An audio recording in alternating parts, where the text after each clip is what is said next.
Good afternoon, good morning, and good evening. Welcome to day 109. Today we're reading 1 Samuel 28 through 31 and Psalms 18. So grab your Bible if you're at home and read along with us. Or, of course, if you're out and about or driving, let's stay focused on the road and just open our ears. 1 Samuel, chapter 28.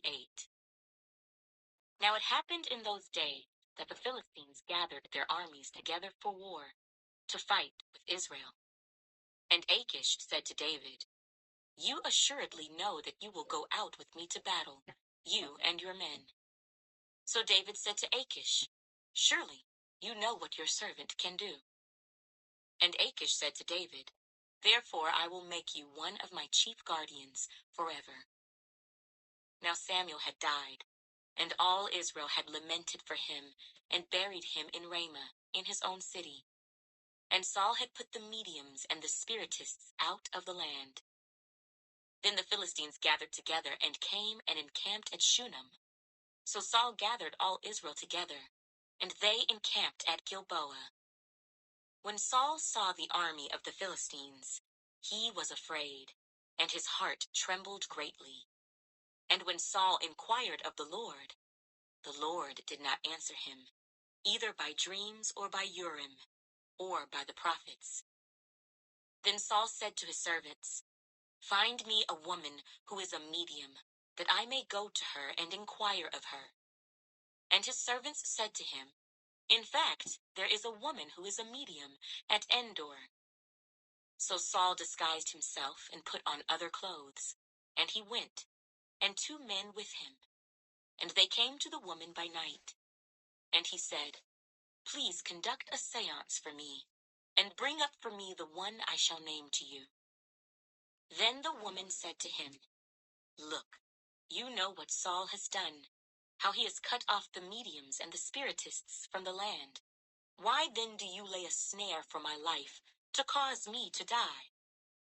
And Saul swore to her by the Lord, saying, "As the Lord lives, no punishment shall come upon you for this thing." Then the woman said, "Whom shall I bring up for you?" And he said, "Bring up Samuel for me."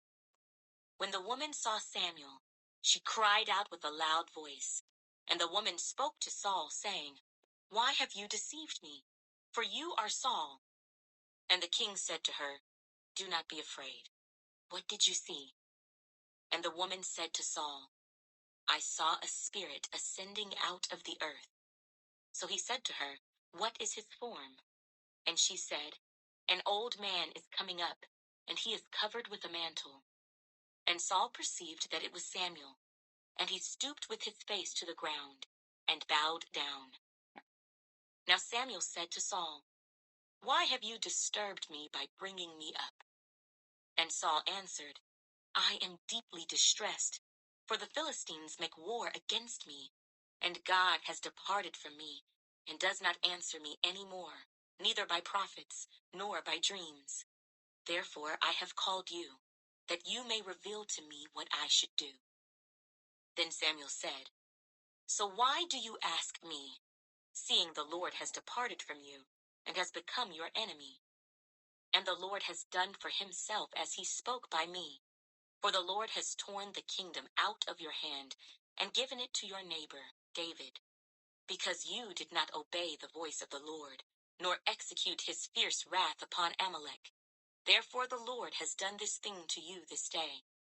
Moreover, the Lord will also deliver Israel with you into the hand of the Philistines. And tomorrow you and your sons will be with me. The Lord will also deliver the army of Israel into the hand of the Philistines." Immediately Saul fell full length on the ground, and was dreadfully afraid because of the words of Samuel. And there was no strength in him, for he had eaten no food all day or all night.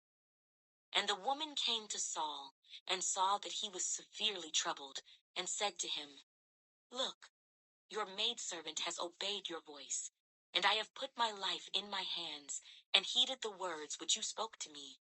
Now therefore, please, heed also the voice of your maidservant, and let me set a piece of bread before you, and eat, that you may have strength when you go on your way. But he refused and said, I will not eat. So his servants, together with the woman, urged him, and he heeded their voice. Then he arose from the ground and sat on the bed. Now the woman had a fatted calf in the house, and she hastened to kill it. And she took flour and kneaded it, and baked unleavened bread from it. So she brought it before Saul and his servants, and they ate. Then they rose and went away at night. 1 Samuel, chapter 29. Then the Philistines gathered together all their armies at Aphek, and the Israelites encamped by a fountain which is in Jezreel. And the lords of the Philistines passed in review by hundreds and by thousands, but David and his men passed in review at the rear with Achish. Then the princes of the Philistines said, What are these Hebrews doing here? And Achish said to the princes of the Philistines, Is this not David, the servant of Saul, king of Israel, who has been with me these days, or these years? And to this day I have found no fault in him, since he defected to me. But the princes of the Philistines were angry with him. So the princes of the Philistines said to him, Make this fellow return, that he may go back to the place which you have appointed for him, and do not let him go down with us to battle, lest in the battle he become our adversary. For with what could he reconcile himself to his master, if not with the heads of these men? Is this not David, of whom they sang to one another in dances, saying, Saul has slain his thousands, and David his 10,000s? Then Achish called David and said to him, Surely as the Lord lives, you have been upright, and your going out and your coming in with me in the army is good in my sight. For to this day I have not found evil in you since the day of your coming to me. Nevertheless, the Lords do not favor you. Therefore return now, and go in peace, that you may not displease the lords of the Philistines. So David said to Achish, But what have I done? And to this day what have you found in your servant, as long as I have been with you, that I may not go and fight against the enemies of my lord the king? Then Achish answered and said to David, I know that you are as good in my sight as an angel of God. Nevertheless, the princes of the Philistines have said, He shall not go up with us to the battle. Now therefore, rise early in the morning with your master's servants who have come with you. And as soon as you are up early in the morning and have light, depart. So David and his men rose early to depart in the morning, to return to the land of the Philistines. And the Philistines went up to Jezreel. 1 Samuel, chapter 30. Now it happened, when David and his men came to Ziklag, on the third day, that the Amalekites had invaded the south and Ziklag, attacked Ziklag, and burned it with fire, and had taken captive the women and those who were there, from small to great. They did not kill anyone, but carried them away and went their way. So David and his men came to the city, and there it was, burned with fire, and their wives, their sons, and their daughters had been taken captive. Then David and the people who were with him lifted up their voices and wept, until they had no more power to weep. And David's two wives, Ahinoam, the Jezreelitess, and Abigail, the widow of Nabal, the Carmelite, had been taken captive. Now David was greatly distressed, for the people spoke of stoning him, because the soul of all the people was grieved, every man for his sons and his daughters. But David strengthened himself in the Lord his God. Then David said to Abiathar the priest, Ahimelech's son, Please bring the ephod here to me. And Abiathar brought the ephod to David. So David inquired of the Lord, saying, "Shall I pursue this troop? Shall I overtake them?" And he answered him, "Pursue, for you shall surely overtake them, and without fail recover all." So David went, he and the 600 men who were with him, and came to the brook Besor, where those stayed who were left behind. But David pursued, he and 400 men, for 200 stayed behind, who were so weary that they could not cross the brook Besor. Then they found an Egyptian in the field, and brought him to David. And they gave him bread, and he ate, and they let him drink water. And they gave him a piece of a cake of figs, and 2 clusters of raisins. So when he had eaten, his strength came back to him, for he had eaten no bread nor drunk water for 3 days and 3 nights. Then David said to him, "To whom do you belong, and where are you from?" And he said, "I am a young man from Egypt, servant of an Amalekite, and my master left me behind, because 3 days ago I fell sick. We made an invasion of the southern area of the Kerethites, in the territory which belongs to Judah, and of the southern area of Caleb, and we burned Ziklag with fire." And David said to him, "Can you take me down to this troop?" So he said, "Swear to me by God that you will neither kill me nor deliver me into the hands of my master, and I will take you down to this troop."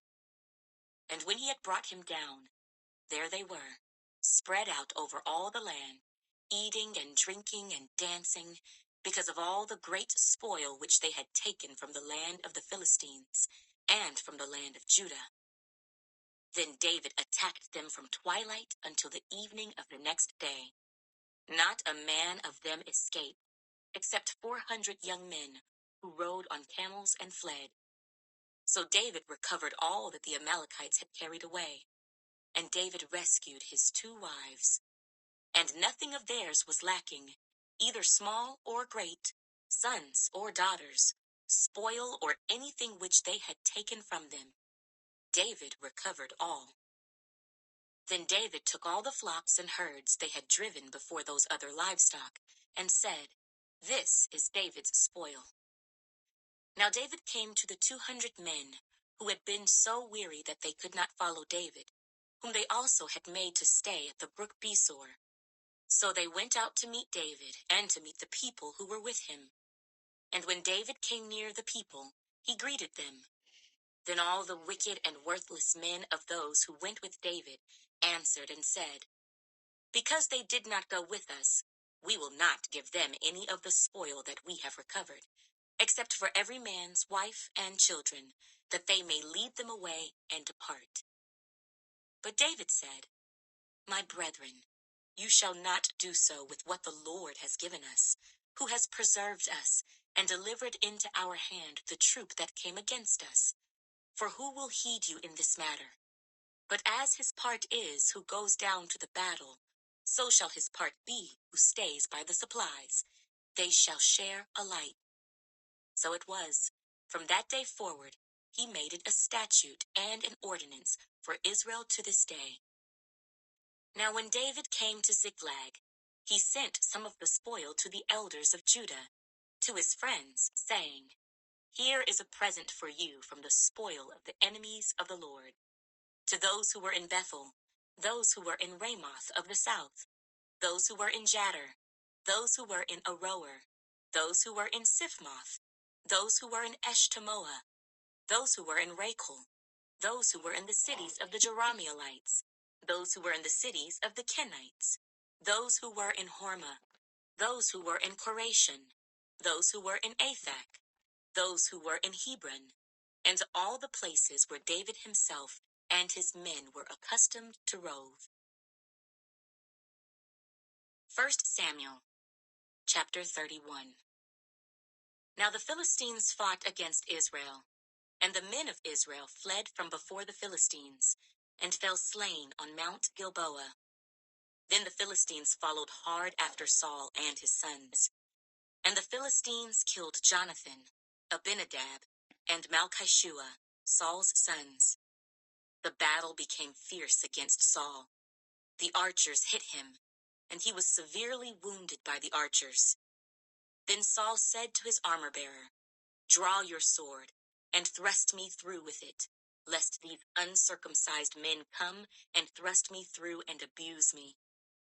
But his armor-bearer would not, for he was greatly afraid. Therefore Saul took a sword and fell on it. And when his armor-bearer saw that Saul was dead, he also fell on his sword and died with him. So Saul, his 3 sons, his armor-bearer, and all his men died together that same day. And when the men of Israel, who were on the other side of the valley, and those who were on the other side of the Jordan, saw that the men of Israel had fled, and that Saul and his sons were dead, they forsook the cities and fled, and the Philistines came and dwelt in them. So it happened the next day, when the Philistines came to strip the slain, that they found Saul and his 3 sons fallen on Mount Gilboa. And they cut off his head and stripped off his armor, and sent word throughout the land of the Philistines to proclaim it in the temple of their idols and among the people. Then they put his armor in the temple of the Ashtoreths, and they fastened his body to the wall of Bethshan. Now when the inhabitants of Jabesh Gilead heard what the Philistines had done to Saul, all the valiant men arose and traveled all night, and took the body of Saul and the bodies of his sons from the wall of Bethshan. And they came to Jabesh, and burned them there. Then they took their bones, and buried them under the tamarisk tree at Jabesh, and fasted 7 days. A psalm of David, the servant of the Lord, who spoke to the Lord the words of this song on the day that the Lord delivered him from the hand of all his enemies and from the hand of Saul. And he said, "I will love you, O Lord, my strength. The Lord is my rock and my fortress and my deliverer, my God, my strength, in whom I will trust, my shield and the horn of my salvation, my stronghold.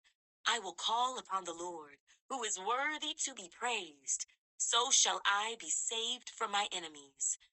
The pangs of death surrounded me, and the floods of ungodliness made me afraid. The sorrows of Sheol surrounded me. The snares of death confronted me. In my distress, I called upon the Lord and cried out to my God. He heard my voice from his temple, and my cry came before him, even to his ears. Then the earth shook and trembled. The foundations of the hills also quaked and were shaken because he was angry. Smoke went up from his nostrils, and devouring fire from his mouth. Coals were kindled by it. He bowed the heavens also, and came down with darkness under his feet. And he rode upon a cherub, and flew. He flew upon the wings of the wind. He made darkness his secret place. His canopy around him was dark waters and thick clouds of the skies. From the brightness before him, his thick clouds passed with hailstones and coals of fire. The Lord thundered from heaven, and the Most High uttered his voice, hailstones and coals of fire.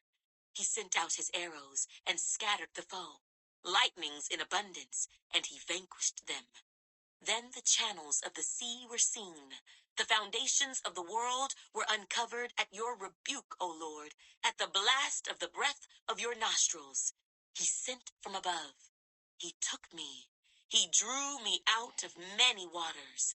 He delivered me from my strong enemy, from those who hated me, for they were too strong for me. They confronted me in the day of my calamity. But the Lord was my support. He also brought me out into a broad place. He delivered me because he delighted in me. The Lord rewarded me according to my righteousness. According to the cleanness of my hands, he has recompensed me.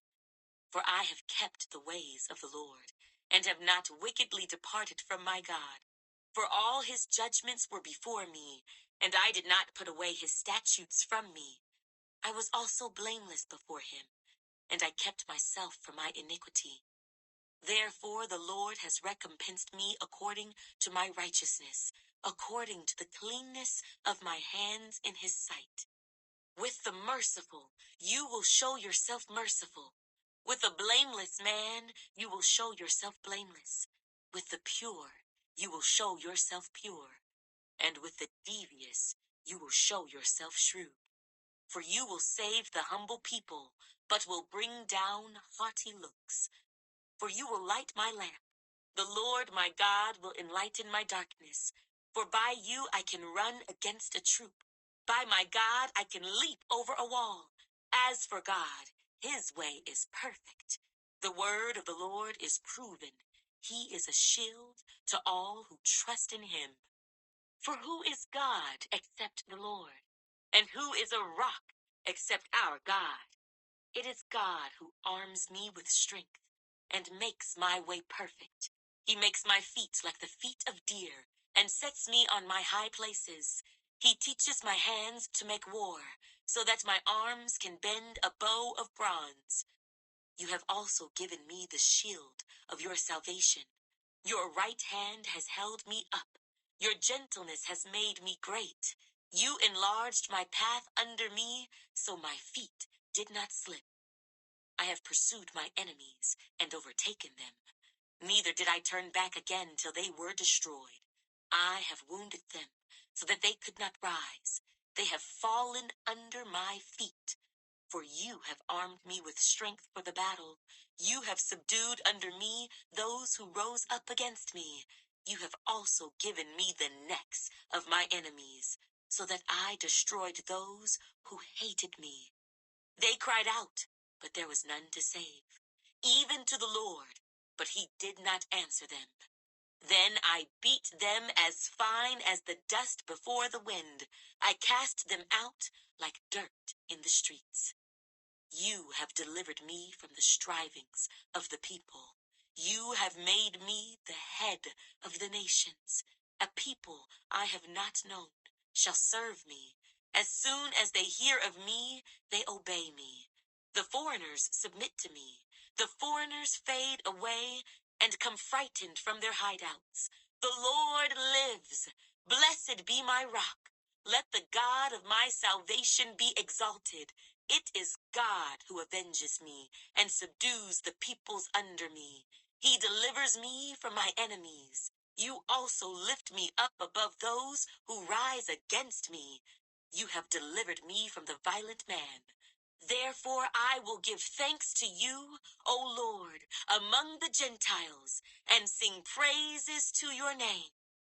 Great deliverance he gives to his king, and shows mercy to his anointed, to David and his descendants forevermore. Father, I thank you for your word, Father. I thank you that you give us examples in the Psalms of how to praise you, how to pour our hearts out to you, good, bad, and indifferent. I thank you that we can come to you in worship and love, and Father, show you those things in the name of Jesus. Amen.